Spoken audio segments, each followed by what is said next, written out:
Take two. And action. Oh. Hey. Hi. Hello. Hey, everybody. I thought you was making it. Come on.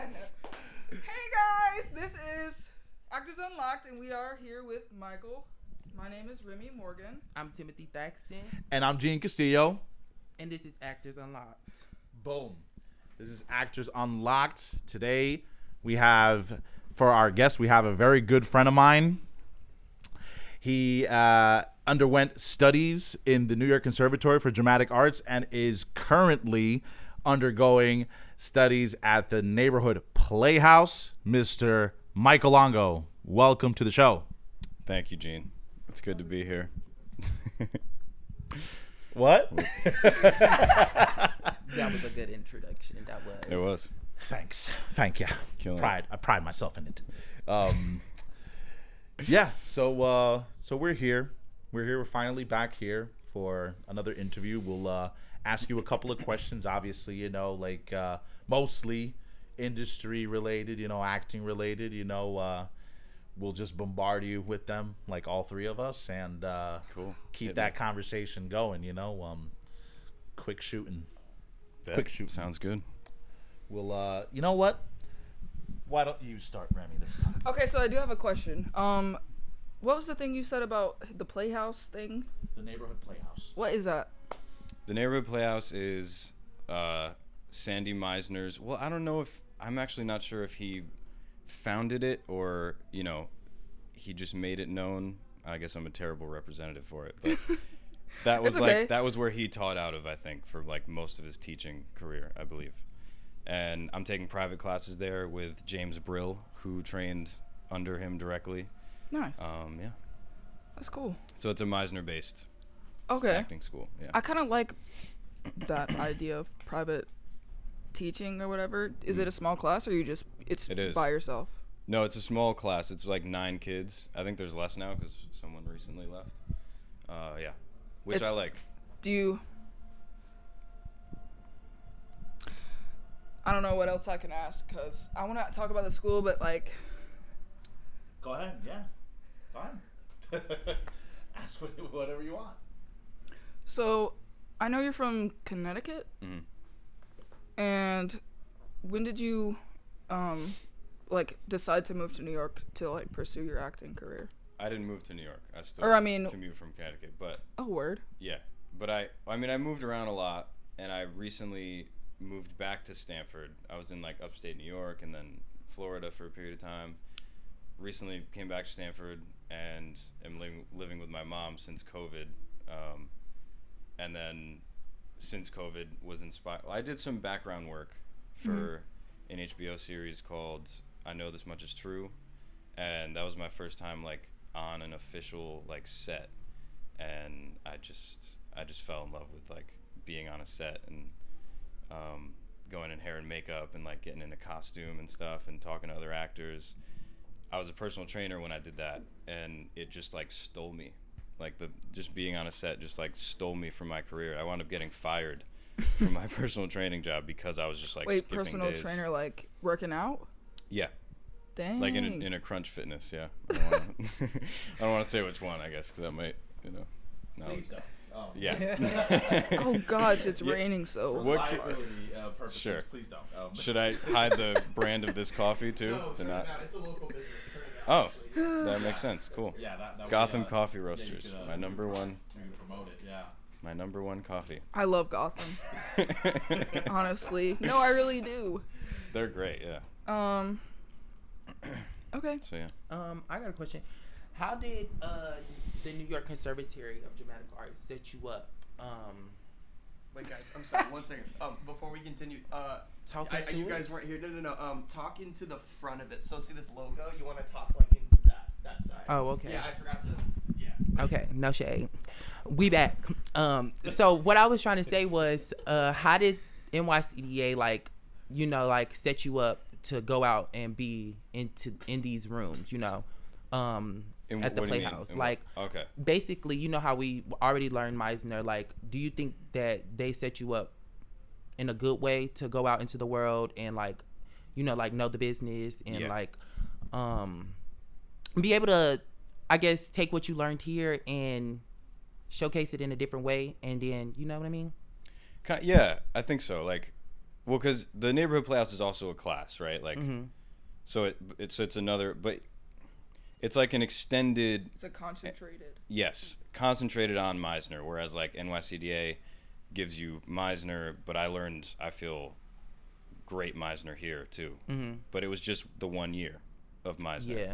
Whereas the private class I'm taking, it's a course of like the first year, and we're just about to, starting next month, go into the second year, which is like, you know, character work and stuff like that. But about NYCDA, I feel like it is what you make of it, and I've like, in my opinion, it was amazing. Like, you know, between like all the teachers are amazing. I haven't had a single bad teacher.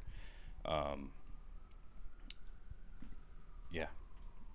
I don't know what else. Yeah, that's it. That was my question. Okay, That was go. cool. Wait, I have a question. Go ahead. Okay, so your I guess perception of Meisner, like, I didn't really know what Meisner really was. Even when I came to school, I was like, what the fuck are we doing? Then the whole like back and forth stuff we did, I didn't really realize how that implements into acting until we started watching scenes where people were like actually like going back and forth with each other. So like, what's different that you're learning now in the Meisner course that we didn't really touch on here? It's the same kind of like come in, knock on the door. Yeah, like there's the whole system of it, which was really similar. Every teacher, I realized, because I like switched classes, as you know, I switched into your class, and had different Meisner teachers within this school, and then, you know, I obviously have a different one at the Playhouse. They all have their own way of teaching it in a way, but they're all getting at the same core principle, which is, God, I don't even want to. I mean, it's just, I'll just quote them. You know, it's or quote Sandy Meisner, living truthfully under imaginary circumstances. Like, that's what it's trying to gear you towards. Keeping your attention outside of yourself, not being self-conscious, and really taking in your partner and responding. So it's the same thing, but yeah, and the same activities and all that.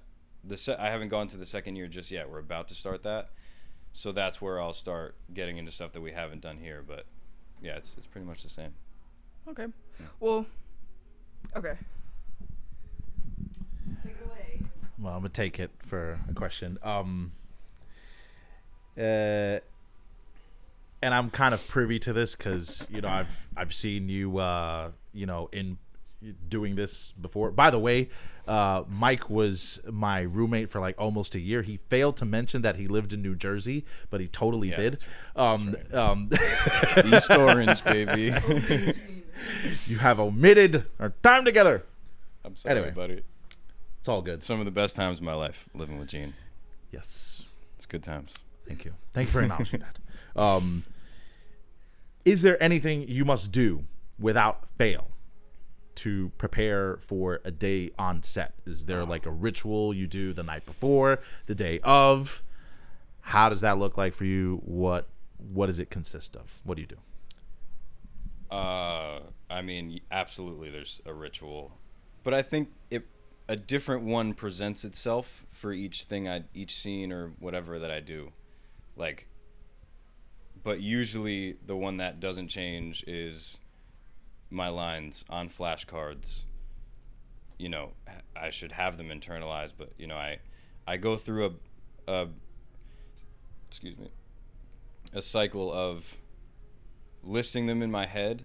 I'll list them in my head while I go for a walk, after a run, while I'm stretching, while I'm doing dishes.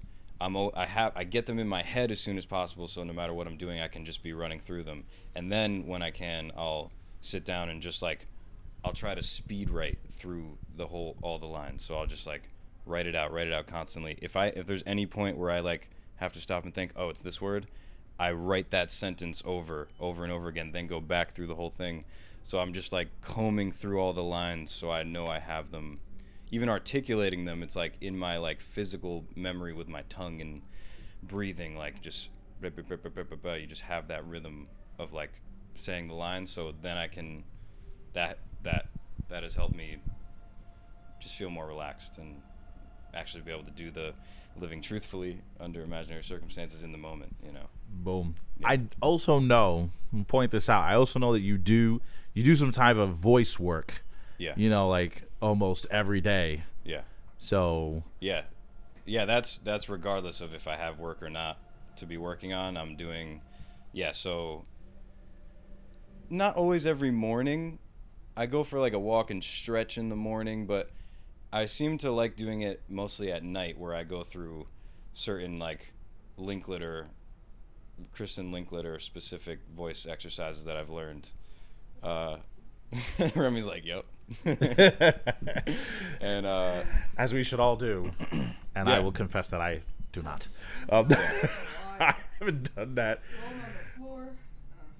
yeah, there's certain ones that I find more fun than others. Like those, like sometimes I'll go through a full like warm up that we used to do, but I've kind of just like handpicked the ones that I feel like after doing all those classes and stuff. Like there's certain ones that for me I know just like get me right into like that place I need to be, where I feel like open and I have all my breath and I feel clear.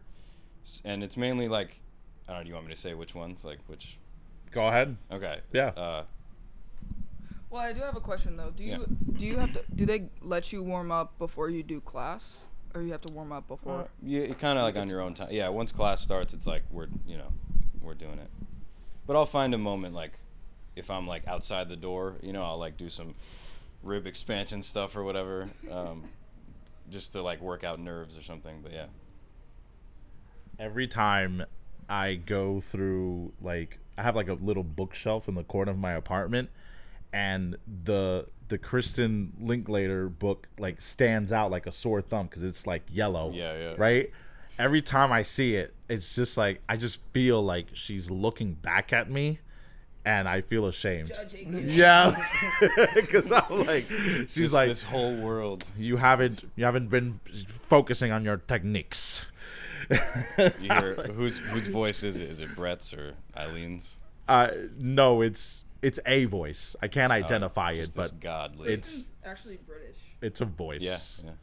I think I've heard her voice before, but I don't remember what it. It's just a voice. It's a voice. just a Yeah, voice. or maybe just like the eyes. Like those eyes, like those accusatory eyes. You know, Yeah. when you know that you're doing something wrong or you're not doing everything that you should be doing.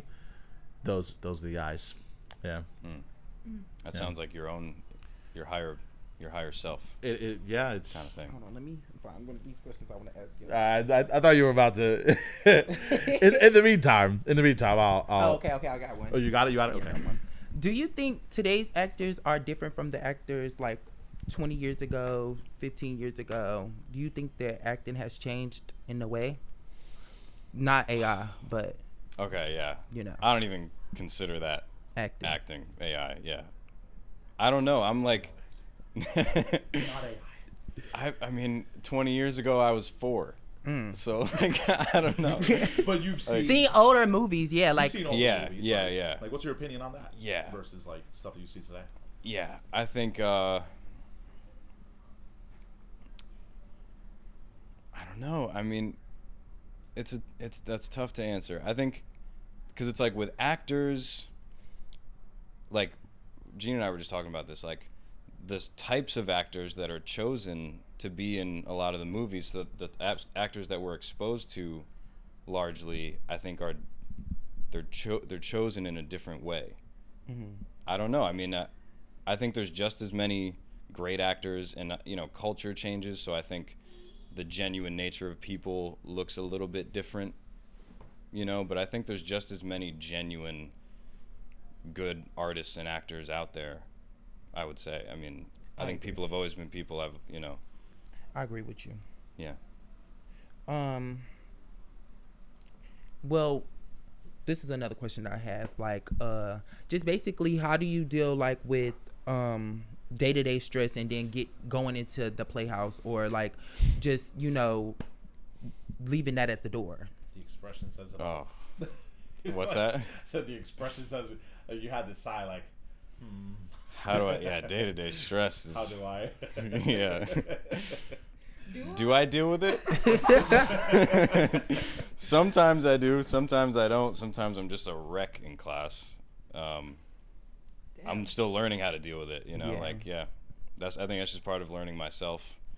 That's what I think when I can say that I've like kind of mastered my craft is when I know exactly, no matter what I'm going through, how to show up on set with my full preparation and do my best work. Again, no matter what. I'm like, some days I'm like way below my abilities because of what kind of stress I'm going through or whatever. And yeah, I would say that's not dealing with it well. Like, you know, yeah. I mean, I feel like it's the way that you deal with it. You know what I mean? Like, everybody deal with stress like the way that they deal with it. Yeah, and like, I guess, yeah, I just like, to me, dealing with it is similar to handling it. Like, and sometimes I can't handle it.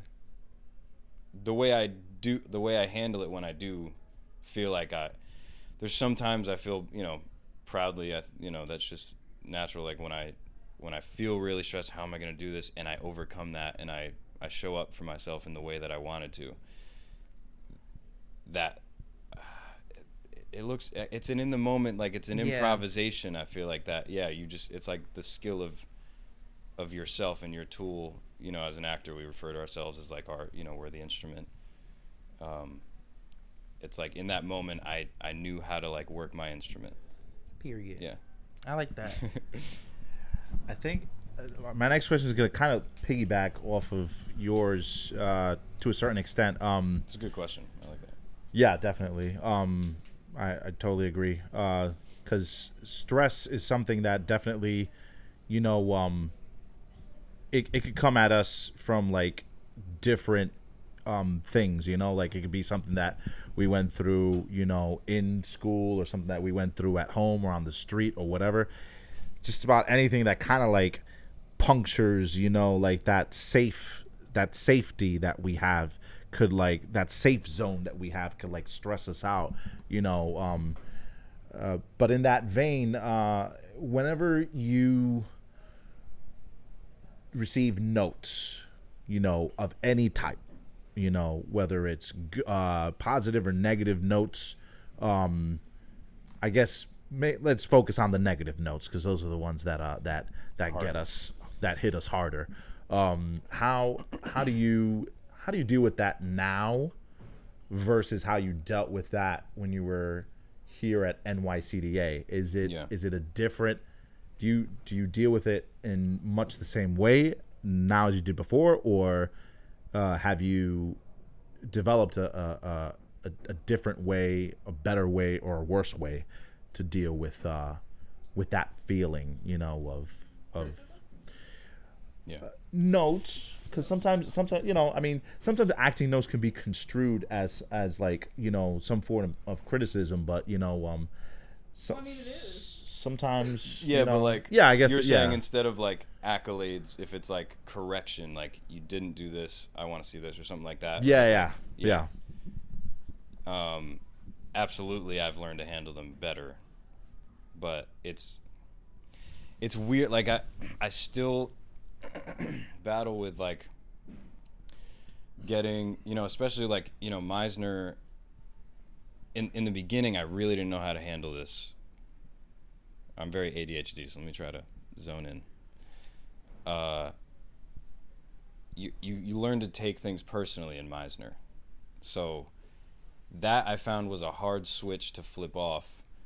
As soon as you're done doing the exercise, you're taking things personally. You have to let someone, if they say you're disgusting, you have to like feel someone calling you disgusting. Like that doesn't feel, so stuff like that, you're in that space, right? And then the teacher's like, for example, James Brill, shout out to James Brill, one time was like, shout out, you're an explainer. And he like really like hit me with it, which, as you should as a teacher, like I need to know that, right? So that's good feedback. I need to be self-aware as an actor, but like, were it's you like ready for that though? I was, but but it hurts. Like something about it. It just like I'm an explainer. Like I don't know. It's just Explainer. in the exercise. I guess like I was emotionally activated by whatever the girl I was working with in that activity did.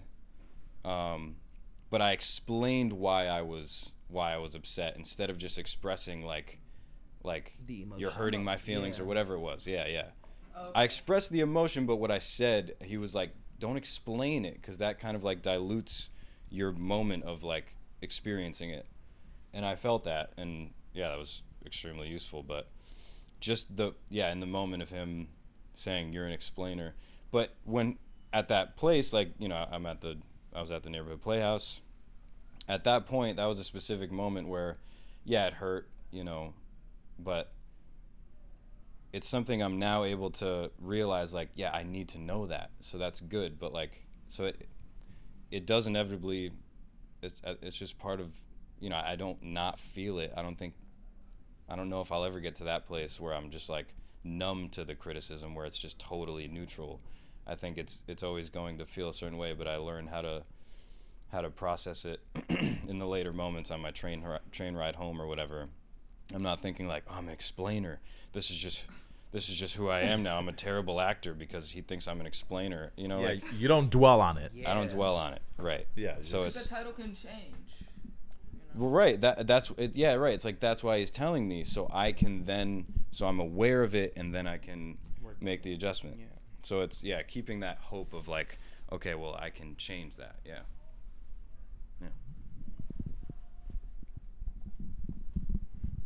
I don't have a question. Okay. Hold on, let me look at my phone too. You got one? Yeah, I got I'm one. just going with the flow. Oh well, no, I'm gonna actually do this off the fly. Okay, so you said something about adjusting, and that's nothing to do with what we was just talking about. But how did you adjust to like, cause you already graduated from here and stuff, right? I didn't graduate. You didn't? No. Oh, period. That don't matter anyway. Well, how did you adjust from leaving here and going, just not even the Playhouse, but just like, not what they taught us, but just like, you know how coming in here, you have to be a certain type of way, and then like walking out, like how did you adjust, even if you know, like, I don't know what I'm trying to ask, but it's on the tip of my tongue. Hold on. So basically, I'm trying to say, like, how did you adjust to life, basically, after you left here, this school? Because this is a set day, everyday thing. Like, you come here, you know you're going to learn It's an this. emotional roller coaster. Yeah, like, you know you're going to learn this. You know, okay, I got to be with Gene. This is my partner today. Yeah. But, like, when you don't have that, like, the itinerary of, like, what are you going to do every day? Like, how did you adjust to that? Like, was it, like, a new thing? Was it, I'm sorry, random. Was it like a new thing, or like, was it helpful? Like, did it change your hobbies or any type of way? Like, Oh yeah. Okay. Yeah. Period. Like what I do day to day. Yeah. Yeah. It changed me as a person. Yeah. Yeah. In a good way, in or such a good way, I think, because I mean, I grew up a pretty emotionally closed off person. Like, you know, I played sports. I was kind of a jock. You know, certain physical insecurities, the voice work specifically, like that is such a transformative thing. Like doing the voice work, like really letting myself like open up from the voice work. And with Meisner, like, you know, those two things specifically for me, like everything's transformative, but those two things, like I got such an attachment to because they directly kind of attacked my current way of being and like, you know, shifted me. So I feel, day-to-day life, the way I interact with people, you know, dating wise, I feel like I'm better with girls, like, yeah, because I can be, because I just listen to, you know, like being like with an attractive girl, right? You're like, sometimes you're like, you get like, I'll get in my head and I breathe less and I like shrink if I feel inferior or something. With breath work and the listening ability with my, like, that puts you in a place where I can like be present with, like, it's like I have control over my presence, and that's transformative. I like went to the camera. No, yeah, I was like, you know, take heed. Yeah. You know, you who are watching this. Ladies man. Yes. Well, yeah, I don't know You about know. that, but I at least suave. have improved.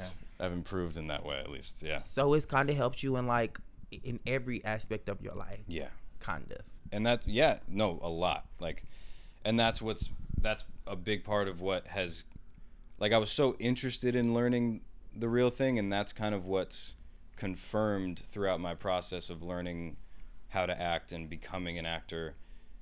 It's confirmed my love for it. It's confirmed that this is what I want to do because of that kind of thing, because it has improved me as a person in my life so much. Reading scripts too, like of great writers, like doing the work of acting, you know, trying to figure out why people do things. That changes my relationship so much, and how I feel about the people in my life, how I empathize with people I interact with. I'm a much more understanding person because of it, and I can extract meaning from my life because you kind of learn to do that in a script. What does this mean? What does this mean? Yeah, and I've never been a crier. I started crying more in my life. Like, Period. All that. I feel like men just I be. cry less now. Me too. Really? Cause I mean, well, Breath work helps yeah. me get over it. That's just me. Well, I cry a little bit. My moon is in Cancer. I'm a crybaby, but no, I do like that because men don't get like the outlet of crying. You know, like some people will be like, oh, he crying, he's a little bitch, but Yeah. but no, I really like that because if me personally, I want my person like. Okay, y'all, here. Wait, no. Why would you want to say something though? I was going to change the whole subject, but that was not it.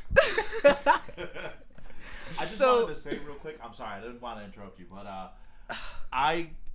we're so excited. But no, I had to say something about breathing and crying. breathing and crying. So I'm gonna say this real quick about crying, but like every time I watch like a movie or like a scene where there's like a relationship between like a son and like a mother, or a son and his father, I fucking lose it. Like, and that's been something that's been a lot more prominent since I started acting, because even that Flash movie, like at that very last scene, you know, spoilers, but Have you ever watched Aquila and the Bee?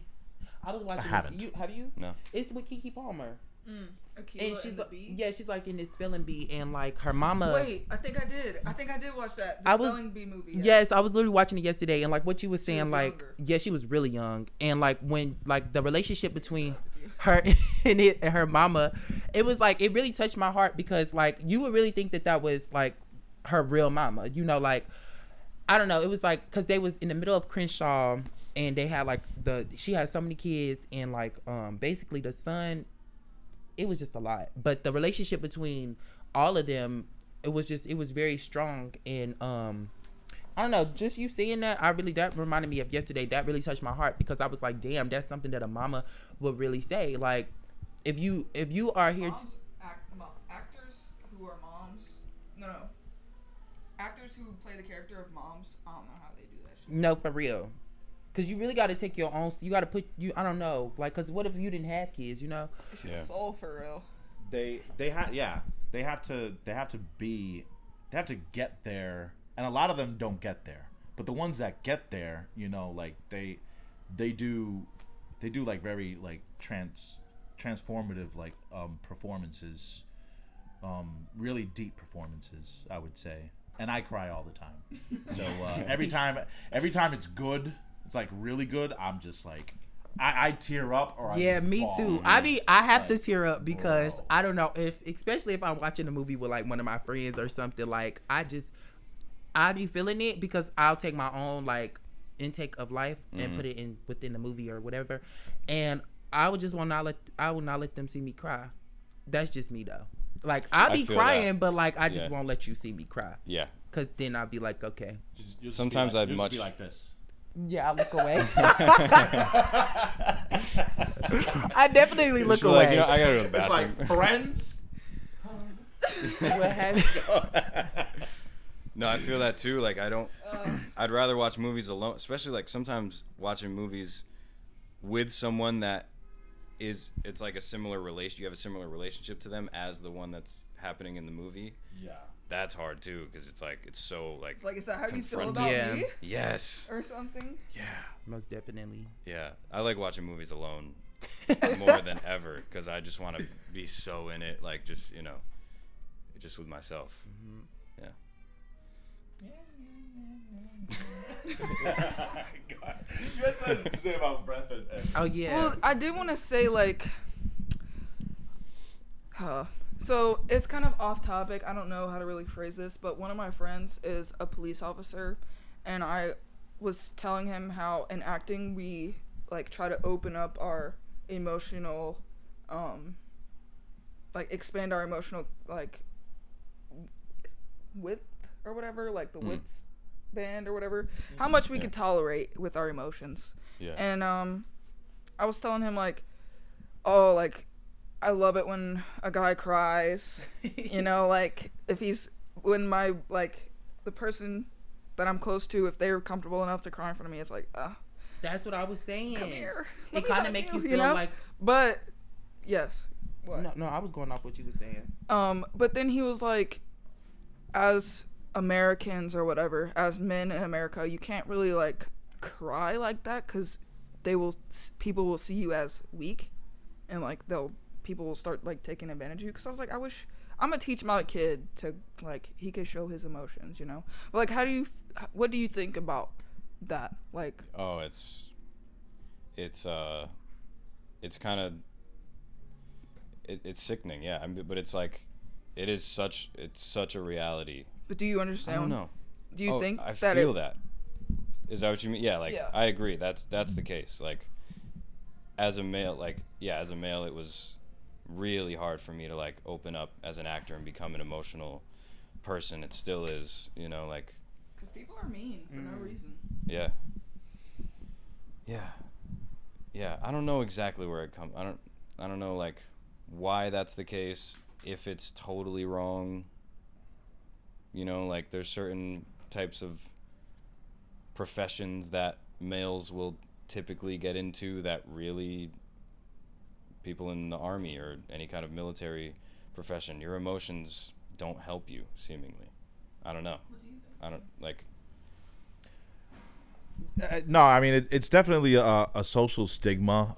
Yeah. I don't know if it's like if it only pertains to like our society or societies around the world in general. I mean, I could just speak for like Americans, right? Because Because that's all we know. I've mainly just been here in the United States or whatnot. Huh?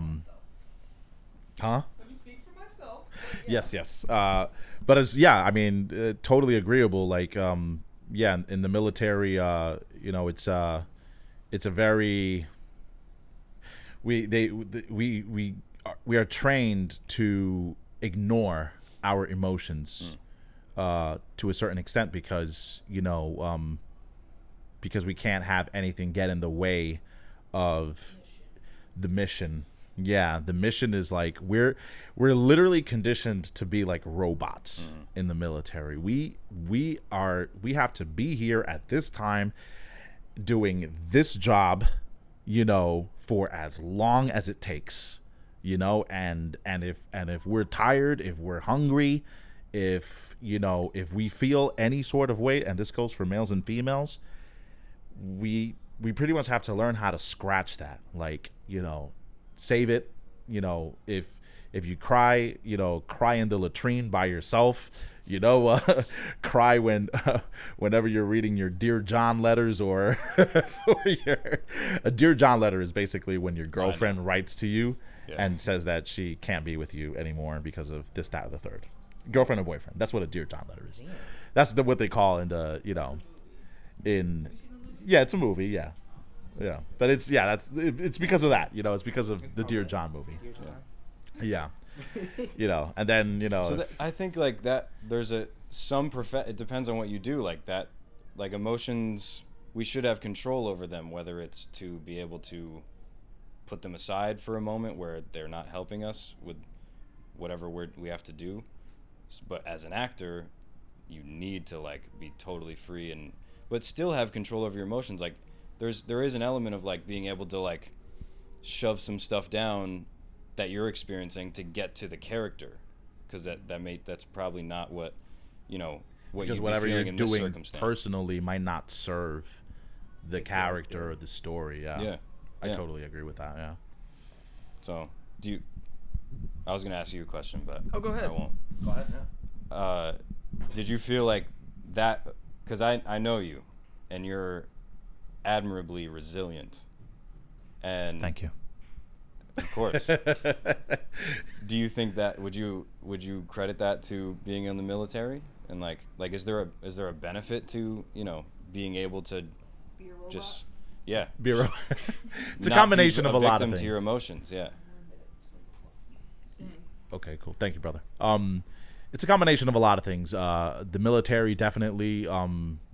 My own life experiences, before joining the military, so, but yeah, I mean, there's an element of discipline, and that I learned from, my time in the service that has helped me, it's given me thick skin, and sometimes, I do face a lot of like situations that are difficult, in physical, mental, spiritual, but whenever I feel like I can't deal with it with my own strength, I fall back on like my military training, and it helps.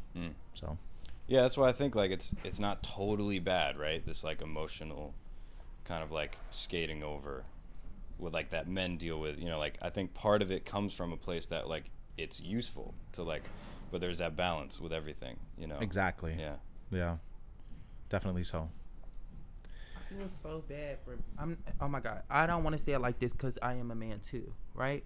As she puts on her glasses, but I feel like I'm a man too, but I feel so bad for men because it's just like, if I wanted to, I could be emotionally available out there on the street, right? Yeah. It's just my own way of thinking, like, it's just me versus me, like, honestly, why I won't be able to cry out there in the streets. But I really hope, like, one day that, America comes to the point where, like, men can cry.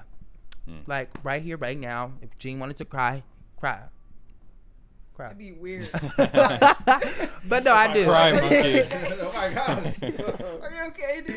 But no, I really do. That's just my hopes and dreams for the men to be emotionally available in every aspect ratio. Smells good in here. I think Yeah. we're getting to a place like that. They eventually, do. so. Yeah. It smells like food. Smells I wanna like ask weed one last right now. question before we're done. Sorry guys. No, you're good. Thanks. What advice can you give to like aspiring actors? People, I do it. People who want to become actors. Don't do it. What advice? No. What advice would you give them? I hear that a lot. Like a lot of actors say, don't do it, but I really think. I- Go ahead. It's your turn. no, it's okay. Go on. I think it's good for everyone to even take one acting class or do the voice work, do the breath work. It just feels healthy. It feels spiritual. Listen more. Be in the moment. Breathe deeper. Breathe freely. That stuff is good for everybody. And if you, Regardless of profession or walk of life, Yeah. you mean? maybe not if you like work in the coal mines, you might not want to like suck that deep, but you might want to learn some kind of like filtered breathing or something. I don't know, but largely that's gonna be better. Sucking all that coal, like Yeah. Do your yeah. It's like this cloud of like black smoke. But I don't advice like God, I'm so like green with acting still. I feel like an imposter to give advice. No, you're not. No. I'm green. You've been on a show. Well, doing background. I Same. I mean, just Oh, that's time. So it's not recording anymore. No, it's still recording, but that's our 40-minute timer. We're still going. But sorry, it took too long. Could we go for a couple more minutes? yeah, I'll put another 5 on. Yeah, please. You keep going. Okay. Yeah, I don't know how to answer that, man. Out of your own experience, though, like if you had to speak to anyone who is not an actor, right, and you had to and they came to you and they know that you are an actor, if you had to give them any bit of advice within, you know, what you've experienced, what you know, what would you tell them?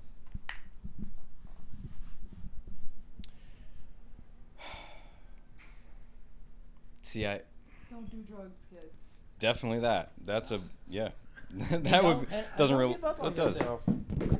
What's that? And don't give up on yourself too, because I feel like, oh shit. That if you don't Everything's falling out. Or don't be so hard on yourself. Yeah, because child. that's one. I'm mean to myself. Yeah, like Yeah. be nice to yourself, because in a world full of people that's mean as fuck to you, it costs nothing to be nice to yourself. Mm-hmm. If he can't give you any advice, take that. That's good advice.